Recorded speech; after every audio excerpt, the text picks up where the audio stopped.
Hello दोस्तों, नमस्कार। स्वागत आपका हमारे यूट्यूब चैनल एनजे मोटिव पर। हार्दिक अभिनंदन, तहे दिल से स्वागत। तो बीएसटीसी और बीएड कर रहे सभी विद्यार्थियों का लिए यह चैनल बनाया गया है। तो उन विद्यार्थियों से अनुरोध होगा जो बीएसटीसी और बीएड कर रहे हैं, अभी चल रही हैं जिनके, वो सब्सक्राइब कर लें, और जिनका इरादा है बीएसटीसी या बीएड करने का वो भी इस channel YouTube channel NJ motive को सब्सक्राइब करके बेल आइकन को प्रेस कर दे, ताकि आने वाला हर एक लेटेस्ट अपडेट और स्टडी वाइज पॉइंट और इंटर्नशिप की डायरिया वगैरह आपको प्राप्त होती रहे। तो दोस्तों, हमने केस स्टडी की एक मतलब डायरी अपलोड करी थी, लेकिन कुछ बच्चे बता रहे हैं कि उसमें दिक्कत आ रही है या उसमें जो फॉर्मेट हैं वो अलग हैं। तो अब नए फॉर्मेट से एक अलग तरीके से केस स्टडी की व्यक्तिगत अध्ययन की डायरी बना रहे हैं हम। तो आप सपोर्ट कीजिएगा। वीडियो अच्छा लगे तो लाइक कर देना, अपने दोस्तों के साथ शेयर करना और कमेंट ज़रूर करना कि आपको यही वीडियो किस प्रकार का लगा। लेसन प्लान से रिलेटेड भी वीडियो आपको जल्द ही प्रोवाइड करवाए जाएंगे। दोस्तों, धैर्य बनाए रखें, थोड़ा सा प्रॉब्लम है, टेक्निकल इश्यू है, तो जल्द ही प्रोवाइड करवा देंगे। वीडियो को पूरा देखना दोस्तों, क्योंकि आपके काम की चीज़ है। इसमें देखो, ये फॉर्मेट वाइज हैं, जिस किसी कॉलेज वालों ने ऐसी फॉर्मेट वाइज आपको दिया होगा। तो इसमें हम जिस जिस पार्ट का अध्ययन करेंगे वो देख सकते हो आप कि वो होगा पारिवारिक पृष्ठभूमि, विषय से संबंधित व्यक्तिगत विवरण है, विद्यालय संबंधी विवरण है, विषय की समस्या का निदान है, मनोवर्तन है। तो इसमें मुकेश सेन बालक जो 12 वर्ष का है, पुरुष, ग्राम रातड़ी, पोस्ट या एड्रेस लिखकर उसकी समस्या का स्वरूप घमंडी है और जानकारी मिली है बालक के व्यवहार से। तो फिर पारिवारिक पृष्ठभूमि में हम लिख देंगे उससे संबंधित, अर्थात उसके संबंध में कि उसके परिवार में कितने पुरुष, कितनी महिलाएं, कितने बालक, कितनी बालिका हैं, योग करके लिख देंगे। एकल और संयुक्त परिवार किस प्रकार का परिवार है लिख देंगे। फिर परिवार के सदस्य हम उनके व्यवसाय। तो यहाँ पर हमें इसे स्वयं को थोड़ा ऊपर लिख सकते थे अगर आप चाहते तो। दोस्तों, इसको बहुत ही अच्छे तरीके से भरा है, हमने आपके लिए बनाया है, तो आप इससे जुड़ जाइए। आपके लिए बहुत ही कंटेंट अच्छा है ये। तो इसमें हमने परिवार के सदस्यों को क्रमांक वाइज लिख दिया, फिर विषय जिसका हम अध्ययन कर रहे हैं उससे संबंध क्या रखते हैं, फिर आयु है, कितनी योग्यता है, क्या पढ़े लिखे हैं, क्या व्यवसाय करते हैं, तो हलवाई है, गृहिणी है, ये कर दिया हमने। मासिक आय भर दी, और स्वस्थ नहीं है तो आपको लिखना है, जबकि हमने पाया कि उसके परिवार के प्रत्येक सदस्य स्वस्थ हैं। और फिर विशेष विवरण में कौन जिम्मेदारी लेता है पूरे परिवार की, कौन पढ़ रहा है, किसका व्यवहार कैसा है, उस प्रकार आप लिख सकते हो। फिर परिवार में विषय का क्रमांक क्या है, अर्थात सबसे छोटा है या फिर उससे भी छोटे भाई बहन हैं। तो ये हमारे जिस विषय का हमने अध्ययन किया वह सबसे छोटा, छठे क्रमांक का सदस्य हैं। फिर परिवार के सदस्यों का आपसी संबंध बताना है कि माता पिता का संबंध किस प्रकार का है, मधुर, सामान्य है, कटु है। माता का परिवार के अन्य सदस्यों से संबंध, पिता का परिवार के अन्य सदस्यों से संबंध, भाई बहन का आपस में संबंध और परिवार के अन्य सदस्यों का आपस में संबंध। तो आप देख पा रहे होंगे स्क्रीन पर कि आपको नज़र आ रहा है हमने इसको किस प्रकार भरा है। तो फिर है परिवार की पृष्ठभूमि, इसमें भी कई बच्चों को दिक्कत आ रही, तो विवरण में आप लिख सकते हो आर्थिक स्थिति, एजुकेशनल स्थिति, सामाजिक स्थिति वगैरह। फिर पूर्व पीढ़ियों के परिप्रेक्ष्य में है और वर्तमान पीढ़ियों के परिप्रेक्ष्य में है। तो आर्थिक स्थिति पहले मध्यम थी, अभी भी मध्यम सामान्य है। पहले अशिक्षित था शिक्षा की दृष्टि से परिवार, अभी शिक्षित हैं। फिर सामाजिक रूढ़िवादी, रूढ़ि मुक्त हो गया वर्तमान में, पहले रूढ़िवादी विचारों का पालन करता था, रूढ़िवाद के अधीन था। फिर आपको लिखना है परिवार का आवास स्थल कहाँ है, खुले प्रदूषण रहित वातावरण में मैंने टिक किया है। अगर कहीं शहरों से बच्चे हैं तो वहाँ गंदी एवं घनी बस्तियों से भी बच्चे आते होंगे। फिर है कि परिवार के सदस्यों का विषय के प्रति व्यवहार कैसा है। तो इस व्यवहार में आपको टिक मार्क करना है, और जो नहीं है वो व्यवहार उसके अंदर आपको डैश कर देना है। तो उससे स्नेह करने वाले कौन कौन है, माता पिता, भाई बहन, अन्य सदस्य। तो इसमें ऑल टिक मार्क कर दिया मैंने राइट का। फिर उसको प्रोत्साहित करने वाले उसके पिता हैं, भाई हैं, इसमें टिक मार्क किया है। उसकी सामान्य आवश्यकताओं की पूर्ति उसके माता पिता पूरी करते हैं, इसमें टिक मार्क किया गया है, देख रहे होंगे आप। फिर है उसकी पढ़ाई में सहायता, फिर है उसकी पढ़ाई में सहायता कौन कौन कर रहे हैं। तो इसमें मैंने कर दिया है भाई बहन में, और में टिक मार्क कर दिया है, बाकी को डैश किया है। उसकी इच्छा अनुसार कार्य कौन करने देता है, तो उसकी माता उसके इच्छा अनुसार कार्य करने देती है। उसे उसकी इच्छा अनुसार खेलने की आज्ञा देने में उसके माता जी और परिवार के अन्य सदस्य भी सहमत हैं। उसे उसकी रुचि की वस्तुएं ला कर देते हैं। उसके पिताजी और अन्य सदस्य हो सकते हैं। उसको मनोरंजन हेतु ले जाते हैं, तो उसके पिताजी हैं। फिर मन के भय जमाने के लिए कभी कभी उसे शारीरिक दंड भी दिया जाता है, तो माता पिता द्वारा शारीरिक दंड भी दिया जाता है। घर के सामान्य नियमों का पालन करना है, तो उसे बाध्य कौन करता है, तो पिताजी हैं, अन्य सदस्य हैं। फिर है शारीरिक बौद्धिक न्यूनता की तुलना उसके अन्य भाई बहनों से करते हैं, तो शारीरिक और बौद्धिक न्यूनता की तुलना उसके अन्य भाई बहनों से करने वाले हैं उसके पिताजी और अन्य सदस्य। तो परिवार के सदस्यों का विषय के मित्रों और सहयोगियों के प्रति व्यवहार कैसा है, तो इसमें आप देख सकते हो कि माता का व्यवहार किस प्रकार का है, परिवार के अन्य सदस्यों का विषय के प्रति व्यवहार, विषय के मित्रों के प्रति व्यवहार। तो वे विषय के मित्रों के बारे में क्या सोचते हैं, क्या ख्याल रखते हैं, तो इसमें माता का व्यवहार सामान्य, पिता का सामान्य, भाई बहन का सामान्य, परिवार के अन्य सदस्यों का भी व्यवहार उस विषय के मित्रों के प्रति सामान्य है। इसमें आप अगर जानकारी रखते हो तो ऐसा भी होता है कई कई बार कि उसके घर वाले उसके मित्रों को पसंद नहीं करते हैं या उसके प्रति कटु व्यवहार रखते हैं, मधुर व्यवहार नहीं रखते।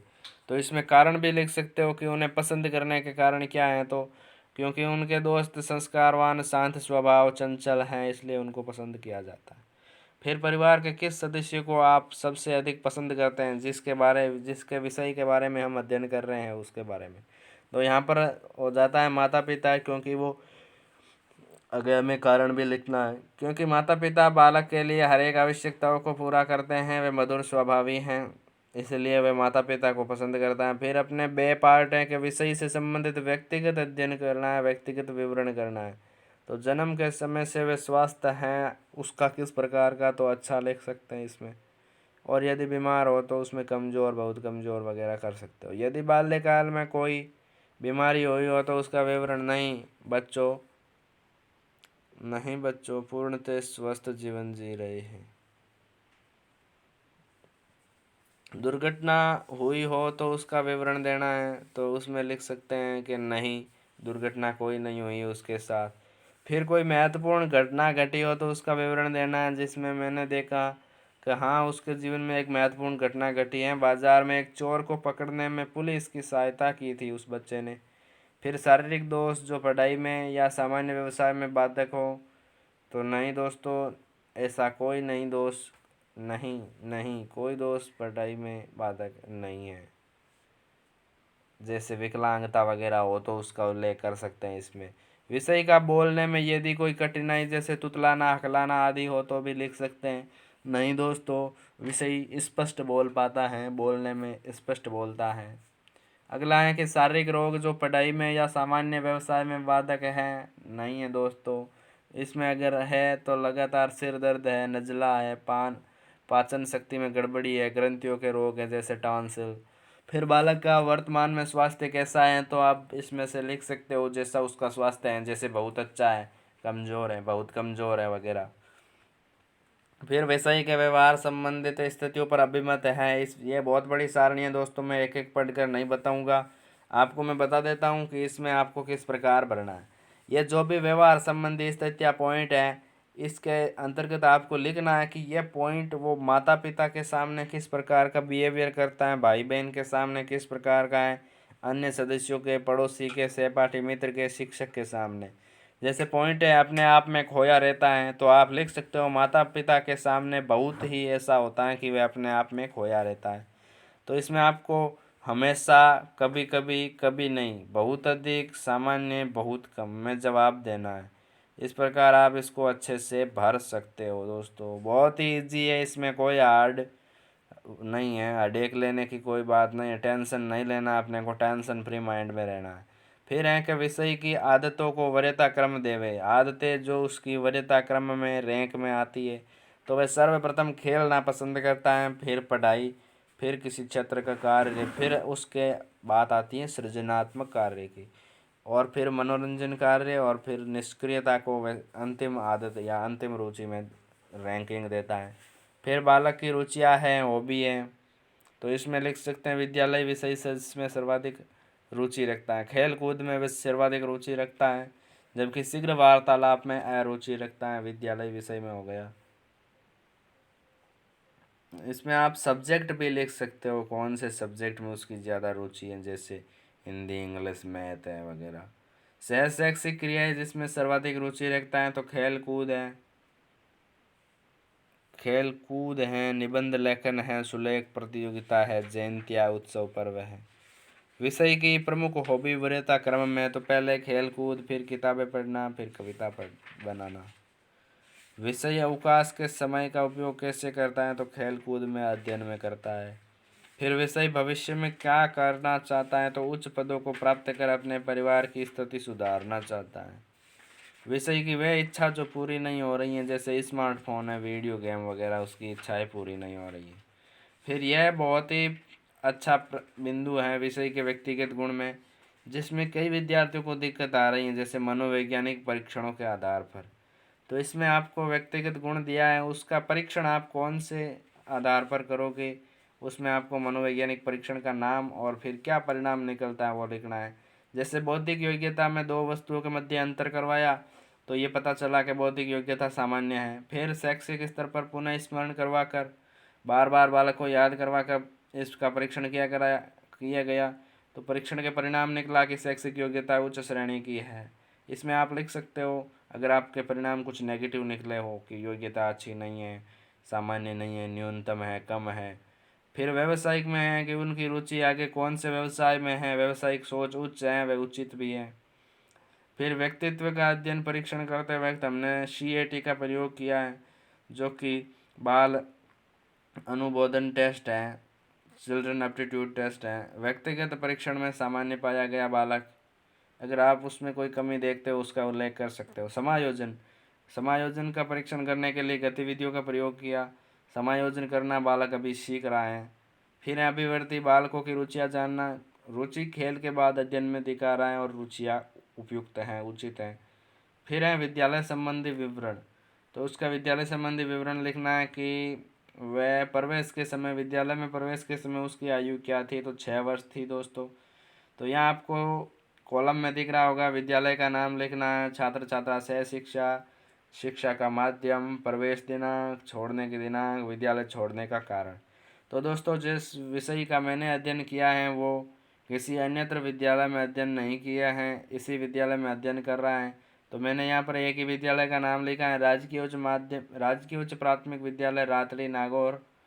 फिर है इसमें विद्यार्थी प्रारंभ से ही कक्षा 1 से इसी विद्यालय में कक्षा 5 तक अध्ययन किया है और अभी भी इसी विद्यालय में अध्ययनरत है और प्रवेश हुआ है 20 जुलाई 2016 से। तो आप इस प्रकार अगर वो किसी अन्य विद्यालय से आया है तो उसकी कक्षाओं की जानकारी देते हुए कब प्रवेश लिया, क्यों वह विद्यालय छोड़ चुका है वगैरह लिख सकते हो। फिर हैं विषय की शैक्षिक व सह शैक्षिक प्रगति गत 5 वर्षों में। ये मैंने विद्यालय से आंकड़े प्राप्त करके लिखे हैं। आप भी अच्छे से विद्यालय जाओ और आंकड़ों को प्राप्त करके उसके आंकड़ों का संग्रह करके उसके व्यक्तिगत केस स्टडी अध्ययन में शामिल करो। तो 2016-17 में कक्षा 1, 17-18 में कक्षा 2, 18-19 में कक्षा 3, 2019-20 में कक्षा 4, 20-21 में कक्षा 5। ये हैं उसकी कक्षाओं का विवरण, जिसमें प्रत्येक विषयवार ये अंक प्राप्त किए हैं। तो कुल प्राप्तांक 350 में से इस प्रकार के अंक प्राप्त कर रहा है ये बालक, जिसमें कक्षा फर्स्ट में तीसरा स्थान है, सेकंड में चतुर्थ है, फिफ्थ थर्ड में द्वितीय स्थान है, फोर्थ क्लास में थर्ड स्थान है, जबकि फिफ्थ क्लास में फर्स्ट स्थान है। तो अगला है कि अपने कि पारितोषिक, अगर यदि कोई विशेष शैक्षिक व सह शैक्षिक योग्यता पर पारितोषिक प्राप्त किया है तो वह लिखना है। इसमें आप किसी भी सह शैक्षिक गतिविधि में अगर वो कोई पारितोषिक पुरस्कार प्राप्त कर रहा है, मेडल जीत रहा है, या फिर किसी खेल कूद प्रतियोगिता में भाग लेकर अच्छा प्रदर्शन कर रहा है, या किसी निबंध प्रतियोगिता, सुलेख, श्रुतिलेख प्रतियोगिता में अच्छा प्रदर्शन करके, या 100% अटेंडेंस के साथ अगर कोई प्राइज अवार्ड प्राप्त करता है तो उसका उल्लेख करना है। मैंने कक्षा 16-17 सत्र में जो कक्षा में थर्ड स्थान प्राप्त किया तो उसका पुरस्कार मिला। अब यह भी लिखना है कि किस अवसर पर वह पुरस्कार मिला। तो यहाँ पर आप किसी जयंती या दिवस या वार्षिक उत्सव या स्वतंत्रता दिवस या गणतंत्रता दिवस, जिस अवसर पर ये पुरस्कार बालक को प्राप्त हुआ है वो लिखोगे। फिर अभिकरण जिसने दिया वो पुरस्कार किससे प्राप्त हुआ, संस्था प्रधान है, कोई शिक्षक है, कोई गांव का भामाशाह है जिसने वो पुरस्कार दिया, या कोई सम्माननीय हस्ती है, अधिकारी है। इस प्रकार इसको आप अच्छे से कंप्लीट कीजिएगा। फिर है कि विद्यालय परिवेश, तो मानवीय संसाधन से संबंध कैसा है विद्यालय परिवेश में, तो सामान्य, इसमें आप शिक्षक प्रधानाध्यापक संबंध लिखो, फिर शिक्षक छात्र संबंध लिखो, फिर छात्र सहपाठी संबंध है, फिर प्रबंध व्यवस्था कैसी है, विद्यालय का मैनेजमेंट है, फिर शिक्षण व्यवस्था कैसी है विद्यालय में, सामान्य, अच्छी या बुरी, फिर सहगामी प्रवृत्तियों के आयोजन का स्तर कैसा है, या फिर भौतिक भौतिक परिवेश कैसा है। आगे देखो कि शिक्षक की दृष्टि में विषय का शैक्षिक स्तर क्या है, मतलब टीचर जिस बालक के बारे में आप अध्ययन कर रहे हो उसका टीचर के दृष्टिकोण में, टीचर के नज़र में कैसा लेवल है, होशियार हैं, बहुत होशियार है, सामान्य है, कमज़ोर हैं या बहुत कमज़ोर है। तो मैंने यहाँ पर जो लिखा वो बहुत होशियार की कैटेगरी में है। और सहपाठी छात्रों की दृष्टि में भी देखें तो भी वहाँ देखा जाए तो विषय का शैक्षिक स्तर बहुत होशियार की श्रेणी में है। फिर है कि विषय की समस्या का निदान एवं अनुवर्तन, जो विषय की समस्या है उनका निदान किस प्रकार किया गया, अनुवर्तन क्या निकला। फिर समस्या का विवरण, घमंडी प्रवृत्ति, ये लिख देंगे। विषय की समस्या के प्रति परिवार के सदस्यों का अभिमत, परिवार के सदस्य उसकी समस्या का कारण क्या मानते हैं। तो जैसे मैंने पिता का लिख दिया कि मुकेश की सभी आवश्यकताओं की पूर्ति की जा रही है इसलिए वो घमंडी है। फिर माता में लिख दिया कि लाड प्यार व स्नेह की वजह से। भाई बहनों ने लिखा, भाई बहनों ने इसका कारण बताया कि सबसे छोटा है इसलिए घर में सभी प्यार करते हैं तो इसकी घमंडी प्रवृत्ति बन गई। फिर शिक्षकों के द्वारा, तो शिक्षकों ने बताया कि पढ़ने में अव्वल है इसलिए इसमें अहंकार की भावना आ रही है।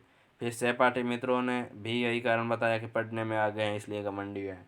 पड़ोसियों का देखा जाए तो पड़ोसियों ने बताया कि प्रत्येक गतिविधि में भाग लेकर अच्छा प्रदर्शन कर रहा है इसलिए अहंकार की भावना आ रही है। फिर बालक स्वयं क्या बताता है, बालक स्वयं ये बताता है कि मैं स्वयं विद्यालय में होशियार हूँ तथा परिवार में मेरी सभी आवश्यकताओं की पूर्ति की जा रही है इसलिए मेरे अंदर अहंकार की भावना आ जाती है। फिर अवलोकनकर्ता की टिप्पणी है कि हम इसके बारे में क्या टिप्पणी करेंगे।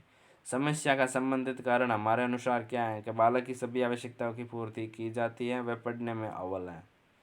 तो फिर समस्या के निवारण हेतु सुझाव एवं मार्गदर्शन है कि छात्र के लिए हम क्या मार्गदर्शन देंगे। छात्र को हम कहेंगे तुम सभी का आदर करो, वह अपनी क्षमता पर अति उत्साही मत बनो।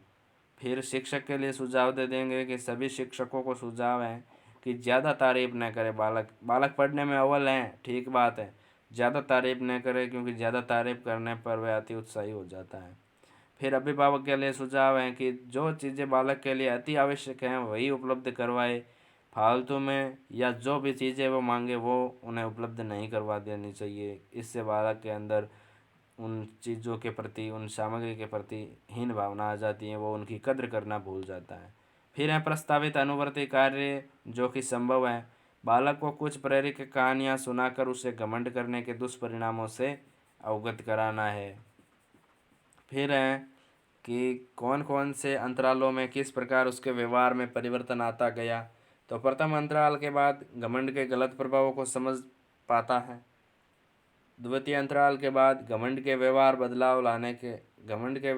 बदलाव लाने के लिए प्रयास कर रहा है। फिर थर्ड अंतराल के बाद है कि कई बातों में अभी भी अहंकार का भाव आ जाता है, पूर्ण सुधार अवस्था में आता है तब वह घमंड से पूर्णतः मुक्त व्यवहार करने लगता है। दोस्तों ये थी बहुत ही शानदार केस स्टडी की वीडियो और फाइल। तो कैसा लगा आपको ये वीडियो, अच्छा लगा तो अपने दोस्तों के साथ शेयर करो और एक बार लाइक कर दो ताकि हमें भी उत्साह मिले, हम भी उत्साही होवे और आपके लिए अगला वीडियो प्रोवाइड करवाए। दोस्तों चैनल को सब्सक्राइब करके बेल आइकन को प्रेस कर देना ताकि आने वाले हर एक डायरी के वीडियो आप तक पहुँचे। और दोस्तों एक बार आपको बता दूं कि आपको आगे लेसन प्लान की डायरिया भी रेगुलरली प्रोवाइड करवा दी जाएगी। आप धैर्य बनाए रखें, अभी समय है, 22 तारीख से स्टार्ट होना है, तब से पहले पहले आपको उपलब्ध करवा दी जाएगी। अगर कॉलेज वाले प्रेशर डाल भी रहे हैं तो भी वो आपको इतना मजबूर नहीं कर पाएंगे कि आपको लेसन प्लान से पहले ये डायरिया जमा करवानी पड़े।